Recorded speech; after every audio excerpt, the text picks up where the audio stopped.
Hello friend, હું છું Rajput Arjun sir Rajput YouTube ચેનલમાં તમારું સ્વાગત છે. તો મિત્રો, આજે આપણે આ વિડીયોમાં ધોરણ 12 વિષય એસપીસીસી અને તેની અંદર આપણે વાત કરવાના છીએ વિભાગ ડીના આઈએમપી પ્રશ્નો કે જે તમારે આવતીકાલના પેપર એટલે કે હવે આના પછી જ્યારે તમારે પેપર આપવાનું છે એટલે બોર્ડની પરીક્ષા 2026નું અને તેની અંદર 100% આની અંદરથી જ પ્રશ્ન હશે એટલે ખાસ કરી લેવા. અને ટાટ 2ના કોમર્સ વિભાગના મેઇન્સની એક્ઝામ માટે પણ આની અંદરથી આવી શકે એવા પ્રશ્નો છે એટલે ખાસ કરી લેવા. હવે એમાં પેલું છે ગેરકાયદેસર શેર વેચણી તેના સંજોગો જણાવો. એટલે કે શેર વેચણી છે ક્યારે ગેરકાયદેસર કહેવાય એ. તો એની અંદર તમને જેટલા પોઈન્ટ આપેલા છે ઓછામાં ઓછા તમારે 3 પોઈન્ટ તો લખવા જ પડે, બરાબર. જેમાં આપણે કહી શકીએ કે દરખાસ્તનો સ્વીકારની જાણ અને અવેજ, બરાબર. પછી ક્યારે શેર વેચણી છે એ ગેરકાયદેસર કહેવાય તો કે નિયમન પત્રની જોગવાઈ વિરુદ્ધ જો શેર વેચણી કરેલી હોય ત્યારે. પછી સંચાલક મંડળ દ્વારા જ શેર વેચણી થઈ શકે, પરંતુ જો કોઈ વ્યક્તિગત કરેલી હોય ત્યારે પણ શેર વેચણી ગેરકાયદેસર કહેવાતી હોય છે. પછી કયા સંજોગોમાં શેર વેચણી અનિયમિત ગણાય?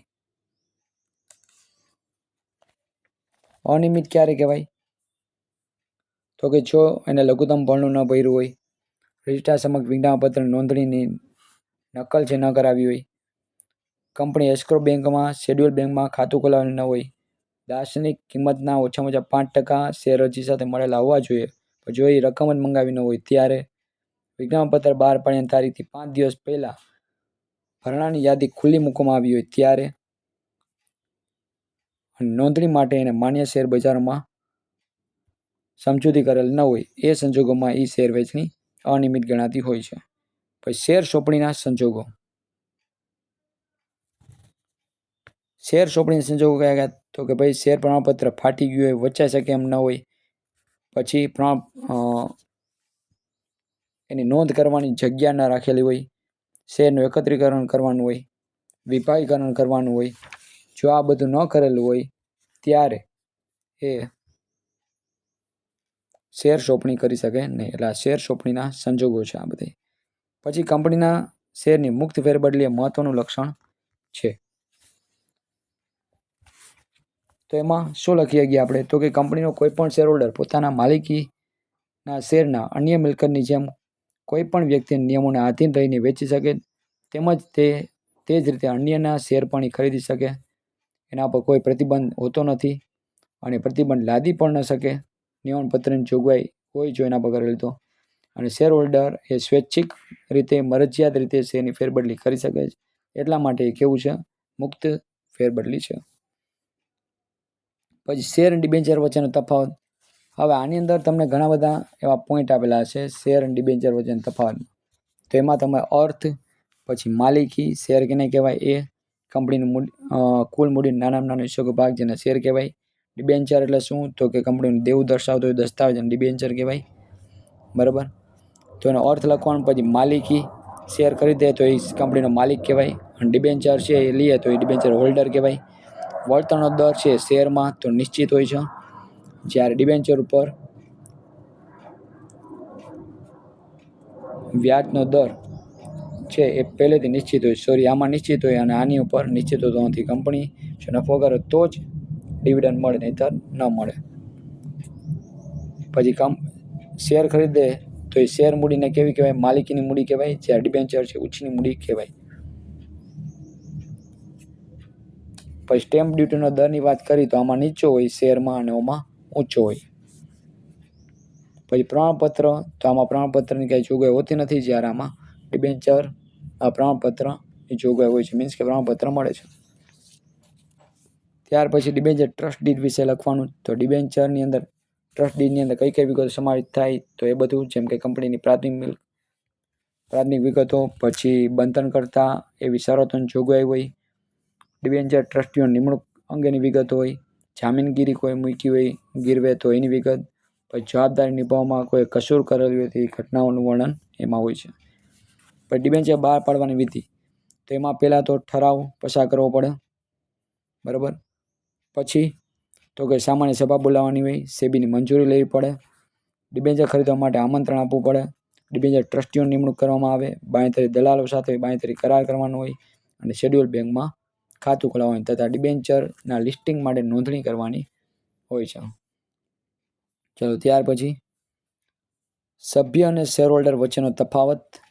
કોણ કંપનીનો સભ્ય કહેવાય અને કોણ કંપનીનો શેર હોલ્ડર કહેવાય? તો એમાં અર્થ, જેને લેખિત સંમતિ આપેલી હોય અને સભ્યપત્રમાં નામ દાખલ કર્યું હોય તો એ કંપનીનો સભ્ય કહેવાય. શેર હોલ્ડર એટલે જે કંપનીનો શેર ખરીદે છે તે. સહી, આવેદનપત્રમાં સહી કરેલી હોય ત્યારે કંપની આપોઆપ સભ્ય બની જતો હોય છે, જ્યારે આમાં કોઈ એવો પ્રશ્ન હોતો નથી. કાયદાકીય હસ્તાંતર. કાયદેસરનો પ્રતિનિધિ છે એ ફેરબદલીની વિધિનું પાલન કરી પોતાનું નામ સભ્યપત્રમાં દાખલ કરે ત્યારે જ સભ્ય થાય છે. જ્યારે શેર હોલ્ડર છે તો એ ક્યારે કહેવાય?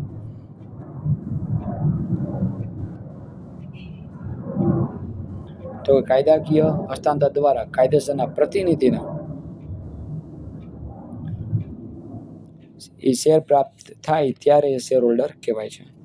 કંપનીનું સભ્યપદ મેળવવાની રીતો. કોણ કંપનીનું સભ્યપદ મેળવી શકે? તો એના વિશે તમારે કહેવાનું છે.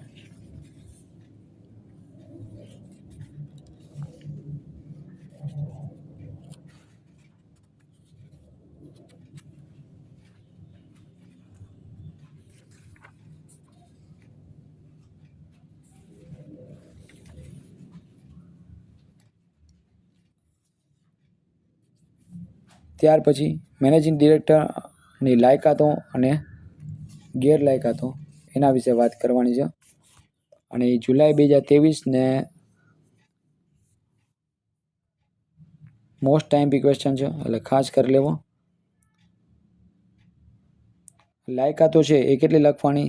3 અને ગેરલાયકાત એ 3 લખવાની. પણ જો બેમાંથી ખાલી એક પૂછ્યું હોય તો 6 લાયકાતો અથવા 6 ગેરલાયકાતો લખવી પડે. હવે એની ગેરલાયકાતોની વાત કરી.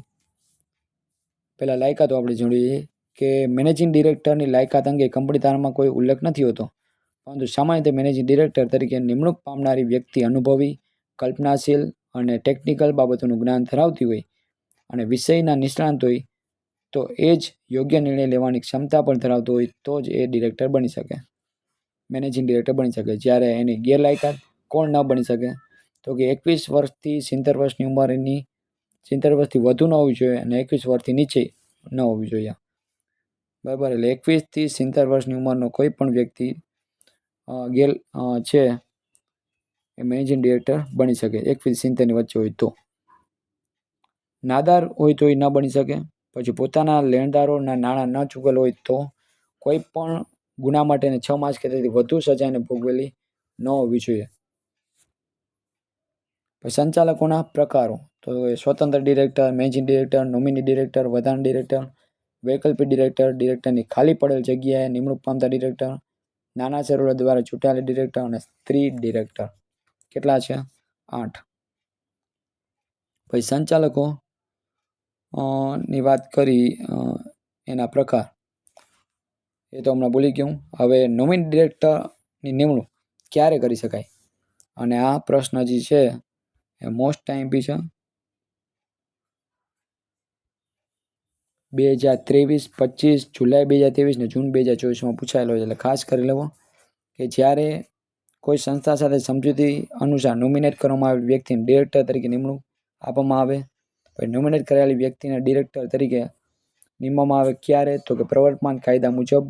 પછી કેન્દ્ર અથવા રાજ્ય સરકાર તરફથી સરકારી કંપનીમાં શેર ધારણ કરવાની રૂએ નોમિનેટ કરાયેલ વ્યક્તિને પણ ડિરેક્ટર તરીકે નિમી શકાય.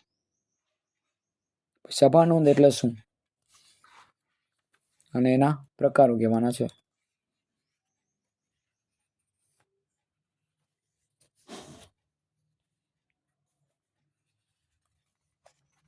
સભા નોંધ એટલે શું? તો કે સભામાં થયેલ કામકાજ નિર્ણયો અંગેની મુદ્દાસર લેખિત રજૂઆત કરવામાં આવેલી હોય તો જ એને સભા નોંધ કહી શકાય. હવે એની અંદર કઈ કઈ વિગત હોય? તો કે તારીખ, સમય, સ્થળ અને સભાનો પ્રકાર, ચેરમેનશ્રીનું, સંચાલકોના અને ઓડિટરના તેમજ મહત્વના અધિકારીઓના નામ અને હોદ્દા હોય, હાજર રહેલા અને ગેરહાજર રહેલા પ્રોક્સી રહેલા હોય તથા પ્રોક્સીઓની સંખ્યા હોય, સંચાલક કે અધિકારીઓની નિમણૂક થયેલી હોય, કાર્યવાહીને સંક્ષિપ્તમાં રજૂ કરવામાં આવી હોય, પછીનો વિરોધ કરનાર સભ્યોની વિગતો તેમાં જણાવવામાં આવી હોય, ચેરમેનશ્રીની કાર્યવાહીની સંપૂર્ણ વિગત તેમાં જણાવવામાં આવી હોય ત્યારે. ચલો ત્યાર પછી પ્રતિહિતાધિકાર એટલે શું અને તે અંગે કંપની ધારાની જોગવાઈ. કંપનીની સભામાં ગેરકાયદેસર રહેતા હોય એવા શેર હોલ્ડર સભામાં પોતાના વતી બીજી વ્યક્તિને હાજર રહેવા અને મત આપવાનો લેખિતમાં અધિકાર આપે છે તેવી વ્યક્તિને પ્રતિહિતાધિકાર કે પ્રોક્સી કહેવાય. જેમાં પ્રોક્સીને સભામાં બોલવાનો હક પ્રાપ્ત થતો નથી, પરંતુ પોલ દ્વારા મતદાન કરી શકે. જે વ્યક્તિની નિમણૂક થઈ હોય તે વધુમાં વધુ 50 સભ્યો વતી કાર્ય કરી શકે. 48 કલાકમાં એને પ્રોક્સી નિમણૂકનું ફોર્મ જે છે જરૂરી દસ્તાવેજો સાથે રજૂ કરવું પડે. સગીને પ્રોક્સી તરીકે નિમણૂક આપી શકાય નહીં અને એક જ વ્યક્તિની કંપનીના સંદર્ભમાં ઉપરની જોગવાઈ લાગુ પડતી નથી. ચલો ત્યાર પછી સ્વૈચ્છિક વિસર્જનના સંજોગો જણાવો, એટલે કે ક્યારે એ વિસર્જન કરી શકે.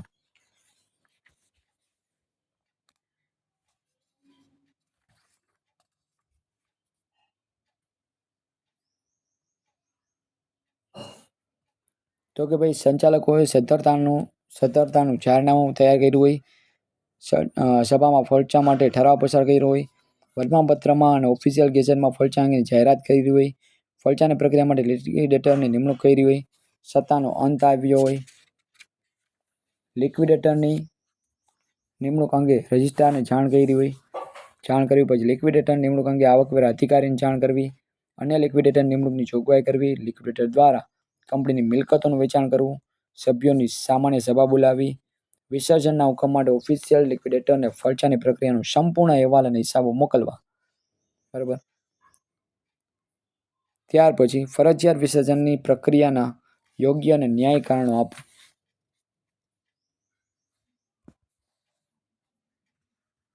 તો કે કંપનીમાં જ્યારે મળાગાંઠ સમસ્યા આવી કે જે ઉકેલનો ન લાવી શકાય એવી હોય, એટલે મળાગાંઠ, ત્યારે કંપનીનો વહીવટ કરવો અશક્ય બને ત્યારે. પછી ઉદ્દેશો કે હેતુઓ કોઈ કારણસર ગુમાવે, સતત કંપની ખોટ કરતી હોય, નુકસાન કરતી હોય ત્યારે, કંપનીની રચના અને સમગ્ર વ્યવહાર કપટ કે છળમય હેતુ દ્વારા થયો હોય ત્યારે, કંપનીમાં લઘુમતી સભ્યો પ્રત્યે જુલમ થતો હોય ત્યારે. બરાબર. ચલો ત્યાર પછી વિભાગ ઈના 4 ગુણવાળા પ્રશ્નની વાત કરી, તો એમાં છે ઈ ગવર્નન્સ વિશે નોંધ લખો. ઈ ગવર્નન્સ કે જેને આપણે ઇલેક્ટ્રોનિક ગવર્નન્સ પણ કહીએ છીએ, એના વિશે લખવાનું છે. સરકારી સેવાઓના આનુષંગિક માહિતી દેશના છેવાડાના માનવી સુધી ખૂબ જ ઝડપી પહોંચાડવામાં મદદરૂપ થાય છે. સરકારી વહીવટ એ પારદર્શક રીતે ચલાવવામાં આવે તે દર્શાવવાનો હેતુ પણ ઈ ગવર્નન્સનો હોય છે. પછી ઈ કોમર્સ એટલે શું? ઇલેક્ટ્રોનિક કોમર્સ જેને શોર્ટમાં ઈ કોમર્સ કહેવાય છે. સમય અને સ્થળના બંધન વગર ઇલેક્ટ્રોનિક માધ્યમોનો ઉપયોગ કરીને ઇન્ટરનેટના માધ્યમથી થતા ખરીદ વેચાણની પદ્ધતિને ઈ કોમર્સ કહેવાય છે, જે એક પ્રકારનો ઈ બિઝનેસનો જ એક ભાગ છે. આગળ ઈસીએસ વિશે ટૂંકમાં માહિતી આપો. ઈસીએસ શું છે? તો કે electronic communication service, electronic clearing service જેને ઈસીએસ કહેવાય છે. એક બેંક બીજી બેંકમાં કે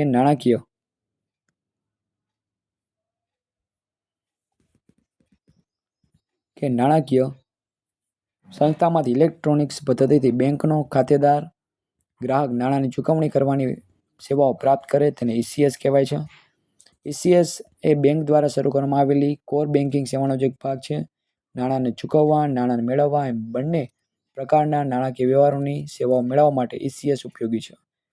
તે મોટી સંસ્થાઓ પગાર, પેન્શન, વ્યાજ, કમિશન, ડિવિડન્ડ એ તમામ પ્રકારની સરકારી ચૂકવણીઓ, અન્ય પ્રકારના નિયમિત સમયે થતા નાણાકીય વ્યવહારો માટે ઈસીએસનો ઉપયોગ થાય છે. અને એનો 2 રીતે ઉપયોગ કરી શકાય. એક તો ઈસીએસ દ્વારા કોઈ પ્રકારની ચોક્કસ રકમ જમા કરાવી, જેને ઈસીએસ ક્રેડિટ કહેવાય છે. બરાબર. અને બીજું ઈસીએસ દ્વારા કોઈ ચોક્કસ કે અચોક્કસ રકમ ચૂકવવી, જેને ઈસીએસ ડેબિટ પણ કહેવાય છે. જેમ કે હપ્તો ચૂકવવો, રિકરિંગનો હપ્તો ચૂકવવો વગેરે. અને એ માટેનો ચાર્જ બેંકે નક્કી કરેલ છે એ આપણે ચૂકવવો પડે છે. આરટીજીએસ શું છે? આરટીજીએસ એટલે રિયલ ટાઈમ ગ્રોસ સેટલમેન્ટ. એક ખાતામાંથી બીજા ખાતામાં ટ્રાન્સફર જે આપણે રૂપિયા કરી છીએ અને એ રૂપિયાની મોટી રકમ એટલે કે 2 લાખથી પણ વધુ જ્યારે કરવાની ચૂકવણી ત્યારે આરટીજીએસનો ઉપયોગ થતો હોય છે. અને એ માટે ઈમેલ એડ્રેસ ઉપર કે SMS દ્વારા છે એ બેંક કસ્ટમરને જાણ કરે છે. 2 રીતે કરી શકીએ, તો મોટી રકમનું પેમેન્ટ ચૂકવવા, મોટી રકમનું પેમેન્ટ મેળવવા. અને આરટીજીએસની સેવા મેળવવા માટે જે તે બેંકના ચાર્જ પ્રમાણે ચાર્જ ચૂકવવો પડે. અને આરટીજીએસ મારફતે નાણાં મોકલનારે બેંક ચાર્જીસ ચૂકવવો પડે. મેળવનારે એમાં કાંઈ ચાર્જ ચૂકવવાનો હોતો નથી. અને એ માટે શું જોઈએ? તો કે IFSC નંબર જોઈએ. પછી કઈ બેંકમાં નાણાં ટ્રાન્સફર કરવાના, તો બેંકનું નામ, ખાતા નંબર એનો, બરાબર, અને કેટલા રૂપિયા જમા કરવાના, તો એ બધી વિગતો જણાવવી પડે. ઈમેલ લખતી વખતે ધ્યાનમાં રાખવાની બાબતો,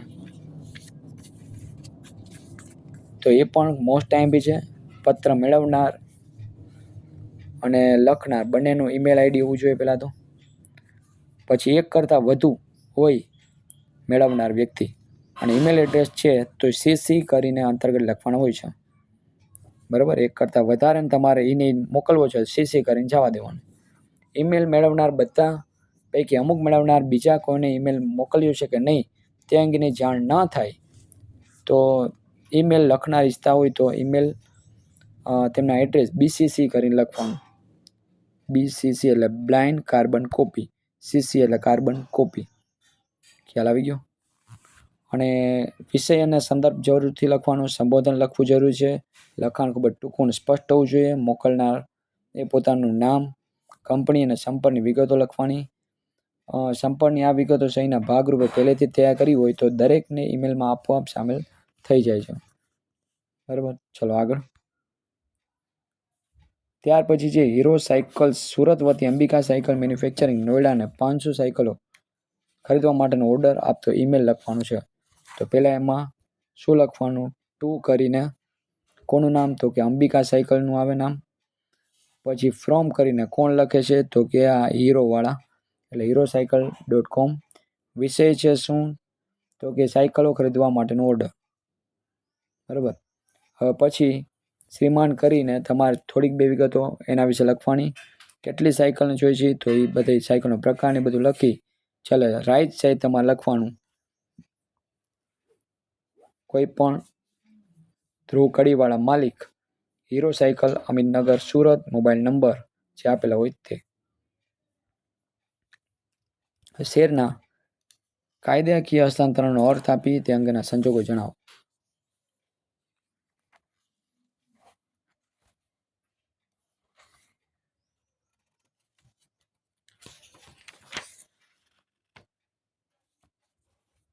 એ માટે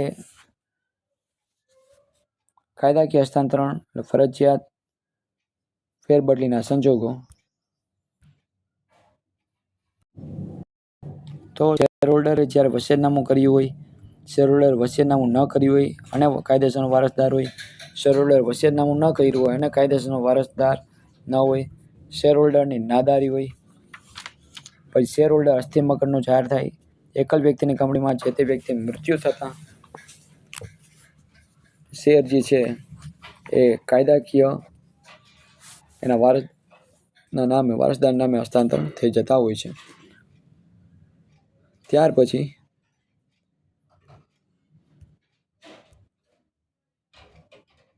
શેર ફેરબદલીનું મહત્વ સમજાવો.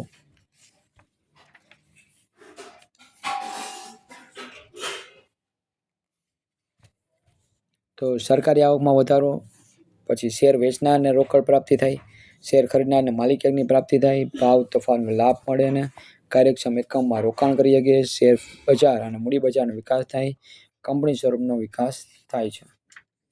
ત્યાર પછી કંપનીનું સભ્યપદ મેળવવાની વિવિધ રીતો જણાવો. તો આવેદનપત્રમાં સહી દ્વારા, શેર વેચણી દ્વારા, શેર ફેરબદલી દ્વારા, કાયદાકીય હસ્તાંતર દ્વારા, અવૈધ તરીકે મેળવેલ શેર દ્વારા, સભ્યપદ તરીકેનો ખોટો દેખાવ કરીને, ત્યાગપત્રનો ઉપયોગ કરીને, રૂપાંતરપાત્ર ડિબેન્ચર ધારક દ્વારા, શ્વેત ઇક્વિટી શેર દ્વારા. ત્યાર પછી કંપનીનું સભ્યપદ કોણ મેળવી શકે?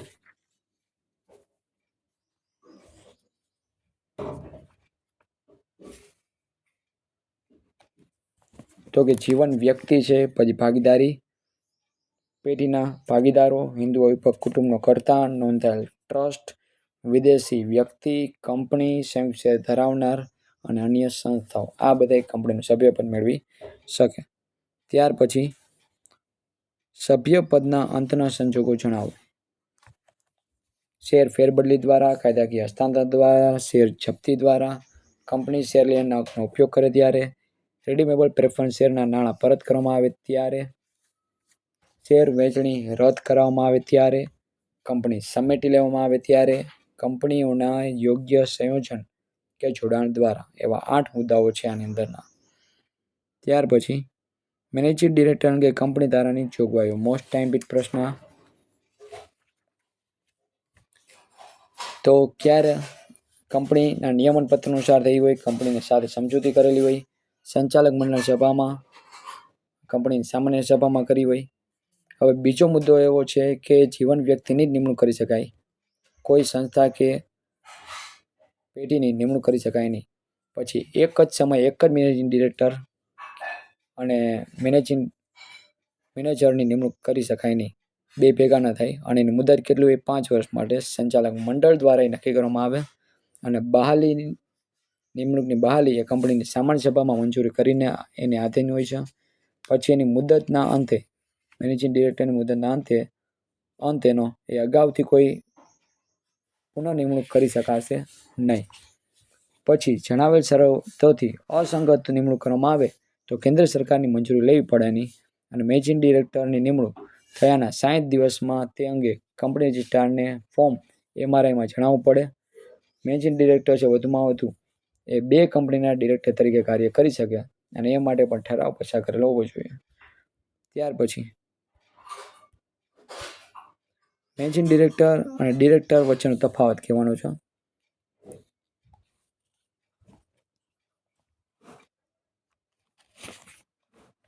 તો કે ભાઈ પહેલાં એનો અર્થ કહેવાનો. મેનેજિંગ ડિરેક્ટર છે તો એ રોજબરોજનો વહીવટ કરી, જ્યારે આ વ્યક્તિ ડિરેક્ટર છે એને સંચાલકો શેરહોલ્ડર દ્વારા એની નિમણૂક થતી હોય છે અને એનું કંપનીનું સમગ્ર સંચાલન કરવાનું હોય છે.